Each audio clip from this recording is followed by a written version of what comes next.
اس وقت ضرورت ہے کہ سوشل جسٹس ویلفیئر کا کام کیا جائے.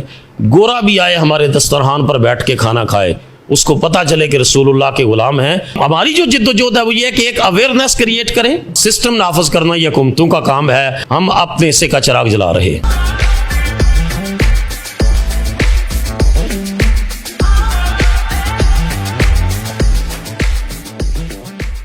السلام علیکم خواتین و حضرات, جذبہ نیوز کے ساتھ میں ہوں محمد انور. آج ہمارے ساتھ جو مہمان موجود ہیں ان کا نام ہے ڈاکٹر محمد شہباز چشتی. آج اٹلی کے شہر بولونیا میں انہوں نے اپنی انٹرنیشنل ویلفیئر تنظیم ہیومن ریلیف انٹرنیشنل کی تعارفی تقریب منعقد کی, جس میں انہوں نے اپنے کام اور اپنے دائرہ کار کے بارے میں بات کی. سردست میں یہ جاننا چاہوں گا کہ ڈاکٹر صاحب آپ اب ہمارے ناظرین کو اپنا مختصر تعارف کرائیں. آپ کی اب تک ایجوکیشن آپ نے کہاں کہاں سرو کیا, اور اب اسلام کے سوشل سسٹم کو لے کر حدود و قیود سے ماورا آپ ملکوں پھر رہے ہیں, تو یہ جو جزا آپ کو ملا ہے یہ کہاں سے ملا ہے؟ سردست آپ مجھے اپنا تعارف. بہت شکریہ سر, آپ جذبہ کی پوری ٹیم کو اور آپ کو میں اپریشیٹ کرتا ہوں. آپ تشریف لائے, آپ نے آج کے پروگرام کو کور کیا. آپ کے سوال کے دو حصے ہیں, ایک یہ ہے کہ میں کون ہوں اور دوسرا میرا کام کیا ہے. میں الحمدللہ بیرا شریف حضور ضیاء الامت جسٹس پیر محمد کرم شاہ آل ازہری رحمۃ اللہ علیہ کے ادارے سے عالم دین کا کورس کیا ہے, اور پھر میں نے انٹرنیشنل اسلامک یونیورسٹی اسلام آباد سے LLB کیا ہے. پاکستان میں 5 سال لاء کالج میں as a professor of law پڑھایا ہے. بہت سارے ججز, deputy commissioners, advocates, they are serving over there in Pakistan. الحمدللہ دے آر مائی اسٹوڈنٹ. اور اس کے بعد پھر امریکہ میں جا کر میں نے ماسٹر بھی کیا, PhD بھی کیا. وہاں دینی ایک مرکز ہے ضیاء الکرم اسلامک سینٹر کے نام سے, لیکن اس کو وہ بینیفٹ کر رہا ہے لوکل کمیونٹی کو. تو انٹرنیشنل لیول کے اوپر ہماری جو آرگنائزیشن ہے, نان پرافٹ آرگنائزیشن, وہ HRI ہے, human relief international. Human relief international اس وقت امریکہ کے اندر کام کر رہی ہے, پاکستان کے 4 صوبوں میں کام کر رہی ہے, آزاد کشمیر میں کام کر رہی ہے, یمن میں کام کر رہی ہے, ساؤتھ افریقہ میں کام کر رہی ہے, اور ابھی میں نے جب UK آیا ہوں تو اس کی رجسٹریشن کا پروسیس یہاں کمپلیٹ ہوا ہے. اور human relief international UK chapter کا بھی ہم نے آغاز کر دیا ہے. اور اب میں اٹلی میں آیا ہوں, یہاں ہماری جو یہ انٹروڈکشن ہوئی ہے اس آرگنائزیشن کی, تو ہوپ فلی اس کا انشاءاللہ ہم یورپین چیپٹر وہ بھی سٹارٹ کریں گے. ابھی مجھے ناروے اور دیگر ممالک میں جانا ہے, تو ابھی یہ تعارفی معاملات ان ممالک میں چل رہے ہیں, اس کے کام کو ہم بڑھائیں گے. لیکن آپ کے سوال کا ایک جز جو ہے کہ صرف مذہبی خول اور مذہبی چولے کے اندر رہ کر کام کرنے کی بجائے اس وقت ضرورت ہے کہ سوشل جسٹس ویلفیئر کا کام کیا جائے.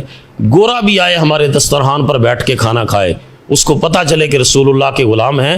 یہ نفرت کرنے والے نہیں, محبت کرنے والے لوگ ہیں.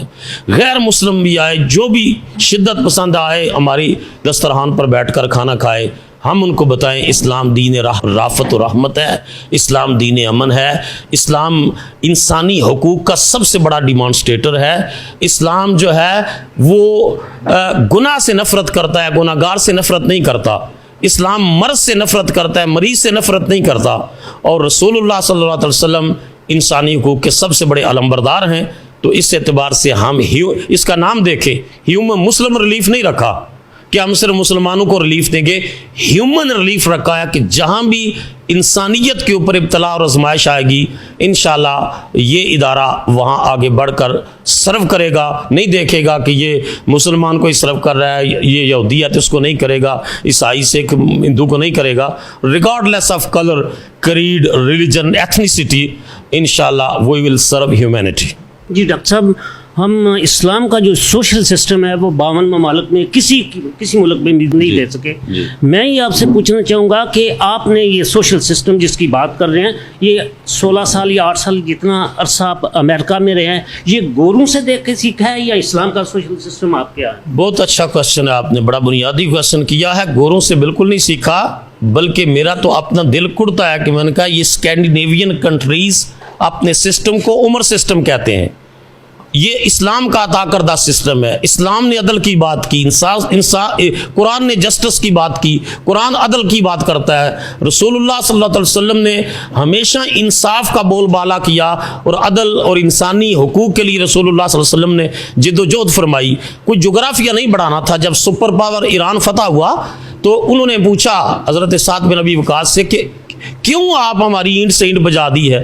تو انہوں نے فرمایا قد ارسلنا لنخرج الناس من ظلمات الجہالت الی نور الاسلام ومن جور الملوک الی عدل الاسلام. انہوں نے کہا ہمارے دو آبجیکٹیوز ہیں.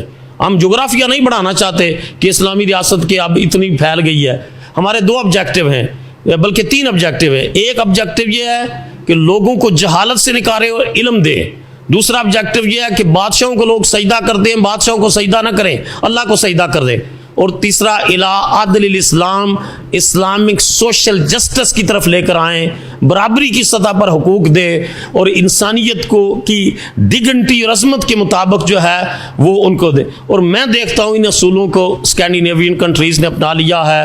امریکن سسٹم کے اندر جو ویلفیئر کا پہلو ہے وہ ان کا پریزیڈنٹ بھی کہتا ہے کہ مسلمانوں کے خلیفے سے لیا گیا ہے.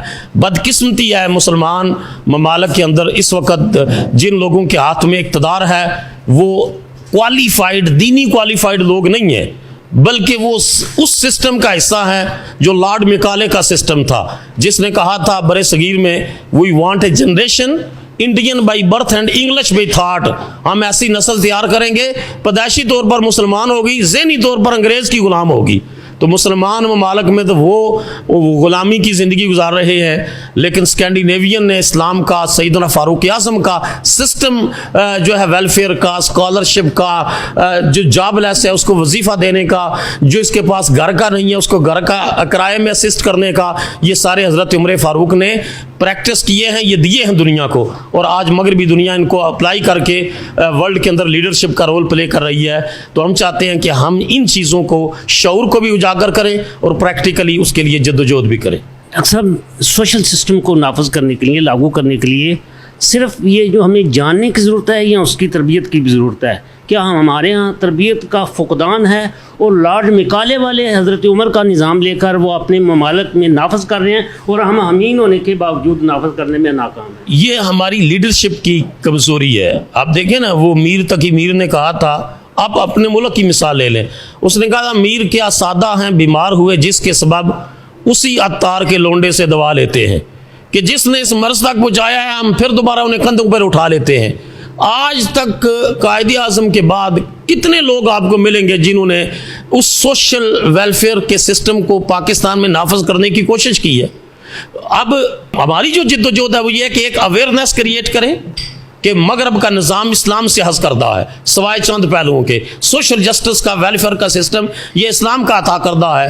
دوسرے یہ اویئرنیس دے کہ آپ اسلام کے ریپریزنٹیٹیو ہیں ممالک میں. تیسرا یہ پیغام دیں کہ ہم کوئی انتہا پسند نہیں, انسانوں سے نفرت کرنے والے نہیں, ہم انسانوں کی خیر چاہنے والے ہیں, آسانیاں بانٹنے والے ہیں, لوگوں کو فیسیلیٹیٹ کرنے والے ہیں, ان کے لیے ہرڈلز کریٹ کرنے والے نہیں ہیں. جو اپنے حصے کا چراغ ہے وہ ہم نے جلانے کے لیے یہ ادارہ شروع کیا ہے. انشاءاللہ اس میں اویئرنیس بھی ہوگی, تربیت بھی ہوگی. ہاں, سسٹم نافذ کرنا یہ حکومتوں کا کام ہے, یہ ارباب بستوں کو شاد کا کام ہے, وہ جن کے پاس ہے وہی کر سکتے ہیں. ہم اپنے حصے کا چراغ جلا رہے ہیں. ڈاکٹر صاحب, سماجی بہبود کے شعبے میں بہت ساری تنظیمیں کامیابی سے کام کر رہی ہیں. الخدمت ہے, منہاج القرآن فاؤنڈیشن ہے, مسلم ہینڈ ہے اور دیگر بہت سی تنظیمیں بھی ہے. تو آپ کو یہ نئی تنظیم شروع کرنے کی کیوں ضرورت پیش آئی؟ آپ ان میں سے کسی کے ساتھ کام مل کے کیوں نہیں کر سکے؟ بہت اچھا کویسچن ہے کہ آرگنائزیشنز, ادارے آلریڈی کچھ کام کر رہے ہیں. میں آپ کو بتائیں, ایدی ہے, الخدمت ہے, دیگر چیز ہیں. اب کسی آرگنائزیشن کے لیڈر کے اندر دنیا کی تعلیم ہے, ہائیلی کوالیفائڈ ہیں, دین کا ان کو پتہ نہیں, قرآن کا علم نہیں, حدیث کا علم نہیں اور سیرت رسول کا علم نہیں, سرسری سا علم ہے. کئی ہیں جو عالم ہیں مگر دنیا کا علم نہیں, وہ پاکستان کے لا, ویسٹرن لا, ہیومن رائٹس, ان چیزوں کو نہیں جانتے. لینگویج بیریئر ہے, کسی پارلیمنٹ میں جا کر گفتگو کرنی ہو مشکل ہے. الحمدللہ اس پلیٹ فارم کو شروع کرنے کی ضرورت یہ ہے کہ اللہ almighty blessed me and our team کہ ہم جو ہے دینی اور دنیاوی دونوں میدانوں میں الحمدللہ اللہ پاک نے یہ صلاحیت دی ہے کہ ہم جو ہے اس پیغام کو زیادہ مؤثر انداز سے لوگوں تک اور خاص کر کے مغربی دنیا تک پہنچا سکتے ہیں۔ ڈاکٹر صاحب ایک اپنے بارے میں یہ بات کروں گا، پاکستانی کمیونٹی جو اٹلی میں رہتی ہے، ان حال ہی میں امیلیا رومانیہ میں سیلاب آیا، بہت زیادہ تباہی مچائی ہے، تو یہاں کی پاکستانی کمیونٹی نے بھی اپنے اٹالین بھائیوں کے لیے ان کے ریلیف کے لیے فنڈ جمع کیا ہے، تو آپ اس کو کس نظر سے دیکھتے ہیں؟ بہت اچھی بات ہے، یہ بہت پازیٹیو پرسپیکٹیو ہے کہ اگر انہوں نے اپنے ملک کے لیے کیا ہے تو جو اٹالین لوگ ہیں ان کی ویلفیئر کے لیے بھی کام کریں۔ آپ کے نیبر میں کوئی ہوم لیس ہے اس کو ہیلپ کریں، آپ کی جو جس کمپنی میں آپ کام کر رہے ہیں کوئی ضرورت مند ہے تو اس کی مدد کریں۔ دیکھیں اسلام صرف لفظوں سے نہیں پھیلا، اسلام کردار سے پھیلا ہے۔ حضرت خواجہ معین الدین چشتی اجمیری نے 90 لاکھ ہندوؤں کو جو مسلمان کیا ہے تو آپ کیا سمجھتے ہیں وہ تقریریں کر کے کیا ہے؟ حضرت غریب نواز نے دیکھا کہ یہ میوزک کو بڑا پسند کرتے ہیں، یہ میوزک کے بڑے رسیا ہیں، تو آپ نے میوزک کو تبلیغ کا ذریعہ بنانے کے لیے قوالی ایجاد کی۔ اب یہاں فتوے شروع ہو گئے، جی قوالی کدھر آ گئی، سماع۔ آپ نے فرمایا اگر یہ میوزک کو پسند کرتے ہیں تو ہم اس قوالی میں ایسے کلمات کہیں گے جو اسلام کا میسج آئے گا، دین کا میسج آئے گا۔